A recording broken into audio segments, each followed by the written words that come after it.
जय हिंद साथियों, आवेश एकेडमी के न्यू वीडियो लेक्चर में आपका स्वागत है। इस वीडियो लेक्चर में हम यूपी लेखपाल हिंदी मॉक टेस्ट का ये पहला वीडियो है। आज ये सीरीज स्टार्ट होगी, ठीक है। तो चलिए बिना समय गंवाए हम चलते हैं सीधा क्वेश्चन पे, देखते हैं आज का पहला क्वेश्चन कैसा है।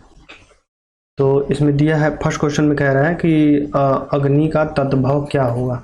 अग्नि का तद्भव क्या होगा? आग होगा, बड़वाग्नि होगा, दावानल होगा, जठराग्नि होगा, ठीक है। तो इसका जो सही आंसर है वो आपका है अग्नि का तद्भव, वो तो आग होगा, ठीक है। क्वेश्चन नंबर 2 को देखते हैं। क्वेश्चन नंबर 2 में क्या कह रहा है? तो क्वेश्चन नंबर 2 में कह रहा है कि मछली के समान आँखों वाली वाक्यांश के लिए एक शब्द होगा। मयूराक्षी होगा, मृगनयनी या मीनाक्षी, उपयुक्त में से कोई नहीं। तो क्वेश्चन नंबर 2 का जो मछली के समान आंखों वाली, तो उसका जो वाक्यांश के लिए एक शब्द, तो उसका सही आंसर है वो आपका है ऑप्शन नंबर 3, ठीक है। नेक्स्ट क्वेश्चन को देखते हैं। अगले क्वेश्चन में क्या कह रहा है? इसमें कह रहा है कि अनुप्रास है, तो इसमें है अर्थालंकार है, शब्दालंकार है, उभयालंकार है, या फिर उपयुक्त में से कोई नहीं। तो इसका जो सही आंसर है वो है आपका शब्दालंकार, ठीक है। क्वेश्चन नंबर 3 का सेकंड ऑप्शन। क्वेश्चन नंबर 4 को देखते हैं। क्वेश्चन नंबर 4 में क्या कह रहा है? तो क्वेश्चन नंबर 4 में कह रहा है कि वह जमीन जिसमें कुछ भी पैदा ना हो, इसके लिए एक शब्द बताना है। तो उपजाऊ होता है, जिसमें कुछ भी पैदा ना हो उसको उपजाऊ कहते हैं, या ऊसर कहते हैं, उपयोगी कहते हैं, उन्नत कहते हैं। तो इसका जो सही आंसर है वो आपका है ऊसर।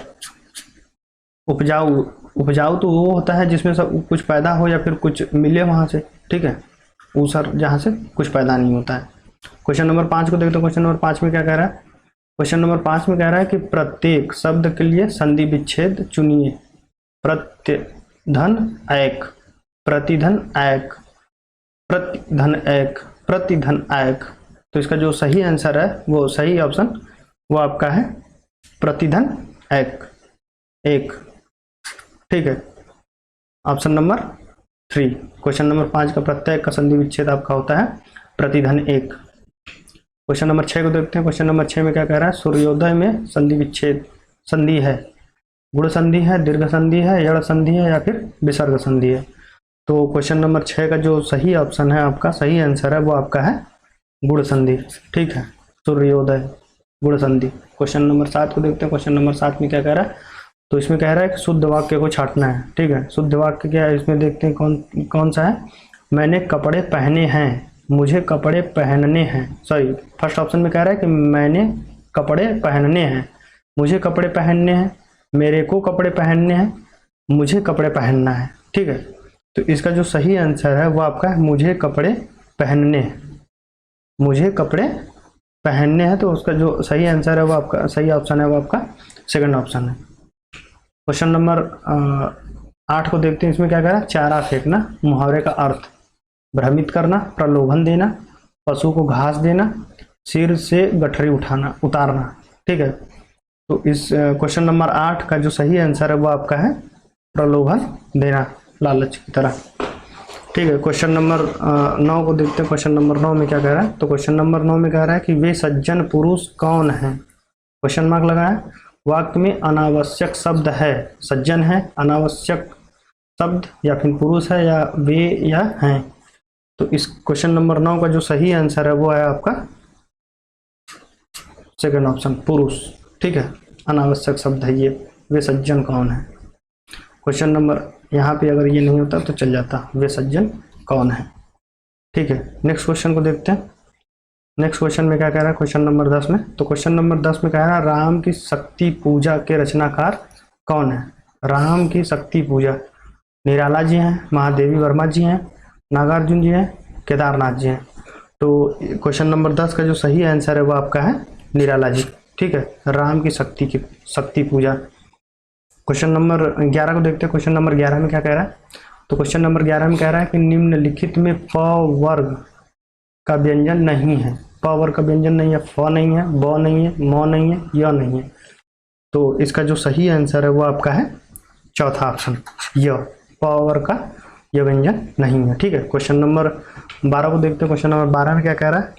वह कौन सा संयुक्त व्यंजन नहीं है? संयुक्त व्यंजन नहीं है, ध नहीं है, ज्ञ छ घ, द ज्ञ छ घ। तो इसका जो सही आंसर है वो आपका है घ। ठीक है, संयुक्त व्यंजन ये नहीं है। क्वेश्चन नंबर 13 को देखते हो। क्वेश्चन नंबर 13 में क्या कह रहा है? तो क्वेश्चन नंबर 13 में कह रहा है कि लक्षणा है, शब्द शक्ति है, शब्द सामर्थ्य है, अर्थ शक्ति है, अर्थ गुण है। तो इसका जो सही आंसर है वो आपका है शब्द शक्ति, फर्स्ट ऑप्शन। ठीक है, क्वेश्चन नंबर 14 को देखते हैं। क्वेश्चन नंबर 14 में क्या कह रहा है? तो क्वेश्चन नंबर 14 में कह रहा है कि प्रेमचंद्र का देहावसान कब हुआ था? ठीक है, देहावसान उनकी मृत्यु कब हुई थी? तो 1948 में हुआ था, 1936 में हुआ था, 1942 में हुआ था, 1930 ईस्वी में हुआ था। तो इसका जो सही आंसर है वो आपका है 1936 ईस्वी में। ठीक है, क्वेश्चन नंबर 14 को देखते हैं, सॉरी क्वेश्चन नंबर 15 को देखते हैं। तुरंग शब्द का अर्थ होता है, तरंग होता है, घोड़ा होता है, पानी होता है, हाथी होता है। तो इसका जो सही आंसर है, तुरंग जो शब्द है वो घोड़ा का पर्यायवाची होता है। तो यहाँ पे क्वेश्चन नंबर 15 का जो सही ऑप्शन है वो आपका है सेकंड ऑप्शन, घोड़ा। ठीक है, नेक्स्ट क्वेश्चन को देखते हैं। क्वेश्चन नंबर 16 को देखते हैं। क्वेश्चन नंबर 16 में क्या कह रहा है? तो क्वेश्चन नंबर 16 में कह रहा है कि सही शब्द छांटिए, इसमें से कौन सा सही शब्द है? अनिष्ट है, अनिष्ट है, अनिष्ट है, अनिष्ट है। ठीक है, तो इसका जो सही आंसर है वो आपका है अनिष्ट। ठीक जी, सेकंड ऑप्शन। ठीक है, क्वेश्चन नंबर 17 को देखते हैं। क्वेश्चन नंबर 17 में क्या है? क्वेश्चन नंबर 17 में कह रहा है कि निम्नलिखित में से कौन सा शब्द मक्खन का पर्यायवाची शब्द है? ठीक है, अवनीत है, परिनीत है, नवनीत है, उपयुक्त में से कोई नहीं।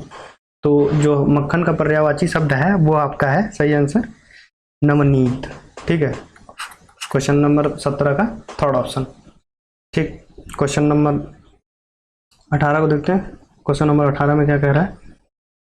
तो क्वेश्चन नंबर 18 में कह रहा है कि निम्नलिखित में से कौन सा अर्धविराम है? ठीक है, तो इसका जो सही आंसर है वो आपका है तो डॉट, ये है पूर्ण विराम, ये है प्रश्नवाचक, ये है अर्धविराम। ठीक है, क्वेश्चन नंबर 18 का चौथा ऑप्शन सही है। ठीक, क्वेश्चन नंबर 19 को देखते हैं। क्वेश्चन नंबर 19 में कह रहा है कि हिंदी भाषा की लिपि है, रोमन है, देवनागरी, फारसी या फिर संस्कृत। तो इसका जो सही आंसर है वो आपको सभी लोगों को पता है कि हिंदी भाषा की लिपि जो है वो देवनागरी है, देवनागरी। ठीक है, क्वेश्चन नंबर 20 को देखते हैं। क्वेश्चन नंबर 20 में क्या कह रहा है?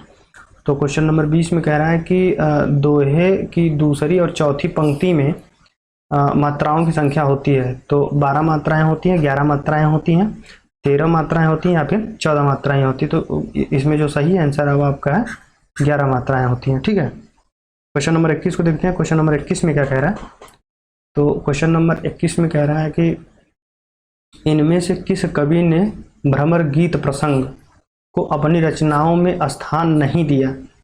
तो रसखान जी ने नहीं दिया था, सूरदास जी ने नहीं दिया था, रत्नाकर जी ने नहीं दिया था या फिर नंददास जी ने नहीं दिया था। तो इसका जो सही आंसर है वो आपका है रसखान जी ने नहीं दिया था, भ्रमर गीत प्रसंग को अपनी रचनाओं में स्थान नहीं दिया था। ठीक है, क्वेश्चन नंबर 21 का फर्स्ट ऑप्शन रसखान जी। क्वेश्चन नंबर 22 को देखते हैं। क्वेश्चन नंबर 22 में क्या कह रहा है?